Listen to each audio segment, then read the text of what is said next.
As on-air personalities, it is our job to entertain you. It is my job to make sure that you have traffic and weather, news together, and of course, your favorite artist at least twice an hour. It is my job to entertain you. As a radio personality, it is my dream job that is often proven to be my worst nightmare. Living this life, you don't understand that we are actually introverts that turn ourselves inside out just to entertain you. A lot of people don't understand that this is the perfect nightmare because the stress and the strain that it takes to do that every single day and never have a bad day leaves us depressed, leaves us empty, and sometimes it leaves us suicidal. Now, like Robin Williams' character in Good Morning, Vietnam, that entire camp depended on him to make it through the entire day. Well, just like that character, you and I have those same characters that we play every day in our lives, and they're valuable. Those contributions that each and every one of us make, they are valuable. I mean, even if it's just a mom and a dad keeping the family unit together, that's valuable. Maybe it's a CEO and a coworker making a company make money every single year, that's valuable. Or maybe it's just being a good son, a good daughter, a good wife, or even just a good husband. They're valuable. However, the value that is assessed to that is usually done by a person or a thing that is outside of our control. It's a judgment. It's a judgment. So it's usually either actuals versus the projection, the goals versus the ratings, or whether or not you're just good enough, whether or not you're a great husband or a great wife or a good daughter. You're judged every single day. But what I also came to learn is that when that judgment comes and the value plummets, whether it's through downsizing, divorce, or they just don't want you anymore, how do you bounce back from that? How do you keep the pieces together every single day through the pressure and the stress? It's too much sometimes, and those little pieces chip away at you, and everybody just can't be perfect every day, other than me. What you have to know is sometimes those things leave you so broken inside that we cover it up with a smile on the outside, but it leaves us suicidal. Did you know that the rate of suicide 2017 over 2018 was up 30%? Did you know that for radio and television personalities, 2015 to 2018, it was up 85%? But you don't remember that we're human, right? We're flawed, right? We have all the imperfections that you have, but we are paid to literally stuff them down every day to entertain you. It's what we do. It's our dream job. And the better you can hide those feelings, the more valuable you are. But what happens when you plummet? And what happens when it becomes too much? In 2018, 3 of my friends that were working in the top 10 markets in this country all took their own lives. I was sad. I was depressed. But I understood. I understood because the media shines a light on celebrities when they lose their battle with mental illness. And we see how fragile and how human they are. We are. Not only that, think about it.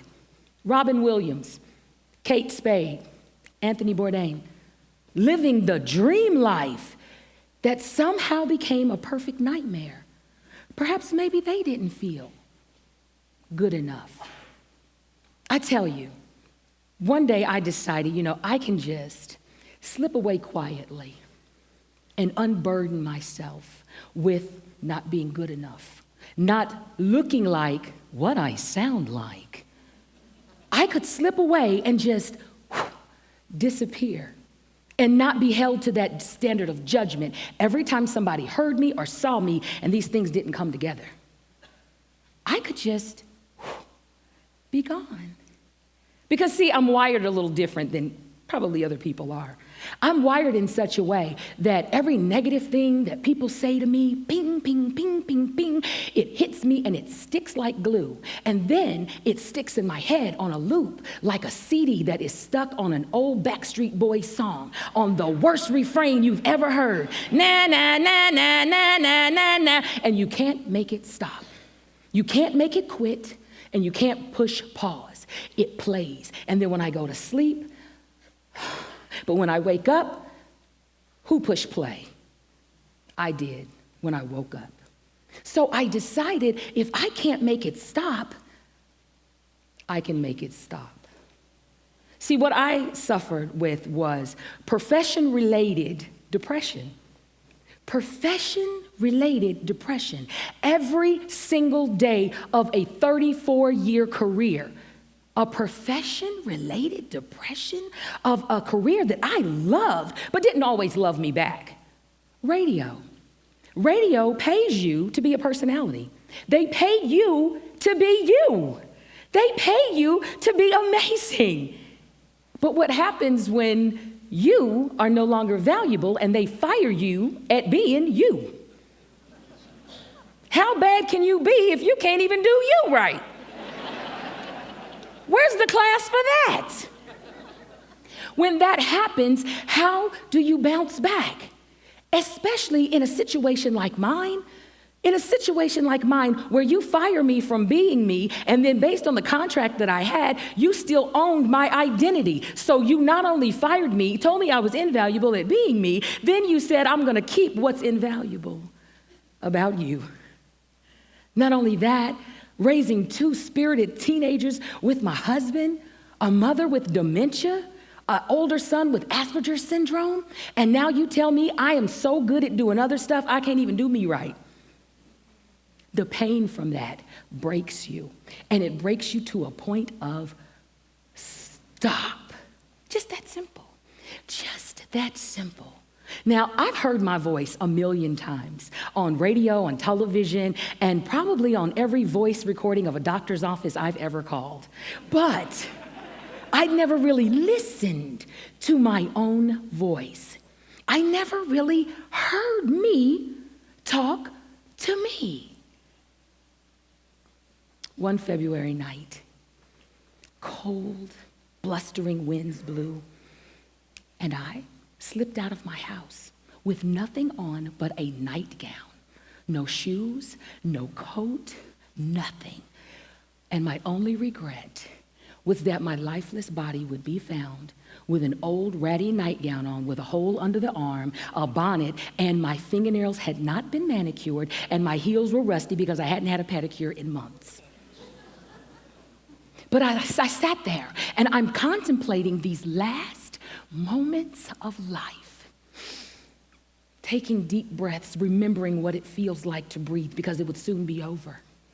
And I contemplated this because I thought this is the time where you're supposed to find that thing that makes you stop, that thing that says that's what you live for. In that moment, in that quiet, still moment, I called up mental images of my children. They're amazing. They're strong, they're witty, they're bright, and they would be okay. I called up the image of my mother with dementia.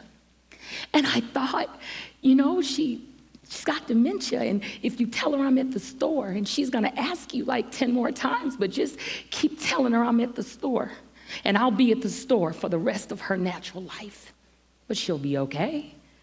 I thought about my amazing husband who's been my knight in shining armor and who could save me from anything and who could be an amazing rainbow in the sky of my life, but he couldn't save me from me.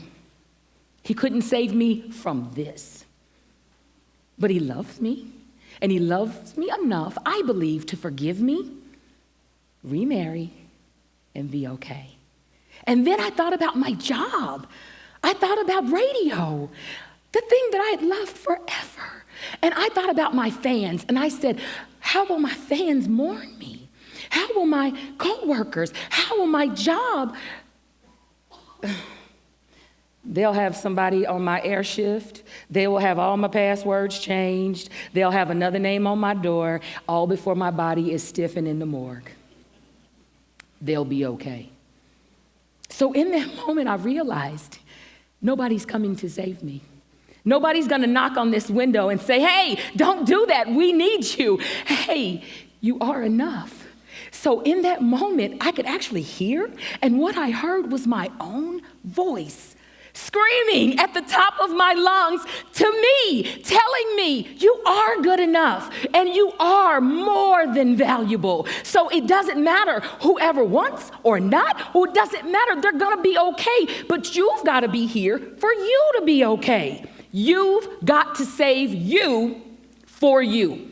It can't be for the children, it can't be for your husband, it can't be for your mother. You've got to save you for you.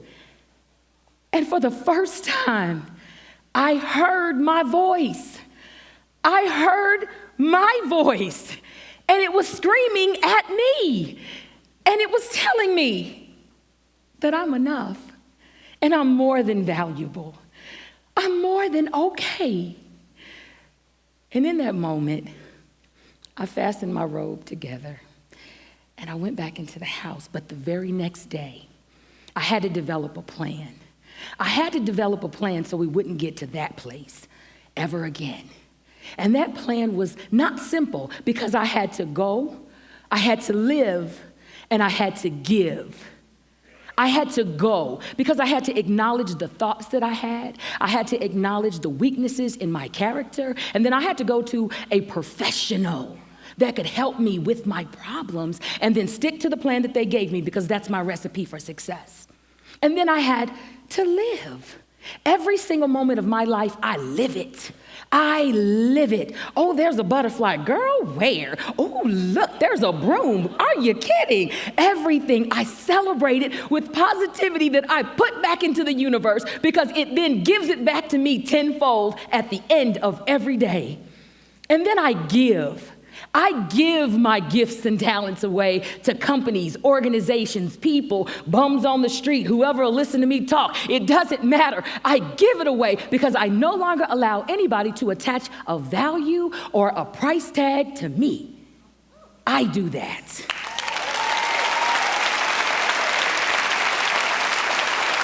So today, for so many of you that have been in that place, and you made it back just barely, I want you to remember this as you listen to my voice. I want you every day of your life to go, to live, and give. And then go find that CD player that has that CD playing with all those negative things on it, just bouncing and bouncing and bouncing. Don't press pause. Don't press stop. Press eject.